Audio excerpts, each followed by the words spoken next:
Welcome to Hildestone College's quick lesson series where our teachers give you some English language tips.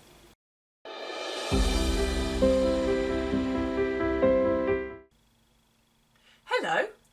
Now I hope you've watched some of our other videos to find out about the difference between voiced and unvoiced sounds, because today I'd like to practice two sounds with you all in one video. The two sounds that we're going to look at are t, which is an unvoiced sound, and d, which is a voiced sound. Okay, so you'll remember if you've seen the other videos, the way that we make these sounds is the same in both cases. The difference is whether you use your voice or not. So remember, t is the unvoiced sound, you just use air to make it. D is the softer sound, the voiced sound. You don't need as much air when you make that sound because you've got the vibration here.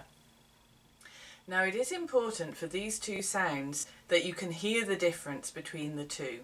So I'm going to say some pairs of words where the only difference is whether they start with a t or a d. And it really is important that you can hear the difference. So if when I get to the end of the list and you're not sure that you can hear a difference, play it again, listen again and check. It does get easier the more often you do it. Okay? It is an important difference in English because it changes the meaning of the word. So it's important for you to recognise it. The thing is, if this difference isn't important in your language, you won't be as sensitive to it. So it's a question of practicing by listening until you do get it. Okay? So here come the pairs of words then. The first one will be with a t sound, the unvoiced sound. The second with the softer, voiced d sound. Apart from that, they're the same. Okay, so listen carefully. T, D, ten, den, to, door, town, down, to, do. Now, did you hear the difference?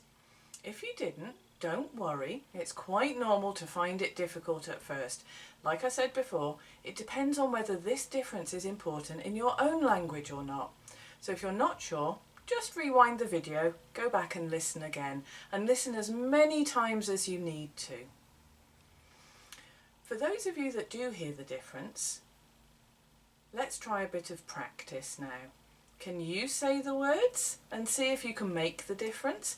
It's best here, of course, if you record yourselves and listen back to it to check. So if you've got your mobile phone, you can do that now and check. Okay, remember for the t, because it's only produced with air, you need to push out much more air when you release the sound from behind your top front teeth.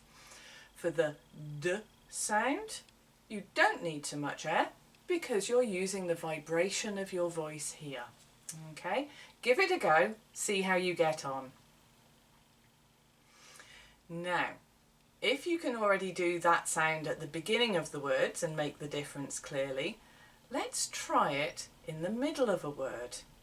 I've only got two words for you to practice with, so I'm sure you'll do really well with this. Metal, medal, metal, medal, metal, medal.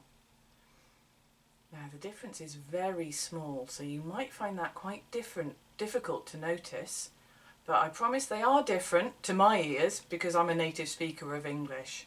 Okay, so you try it next, see if you can do it. Metal, medal,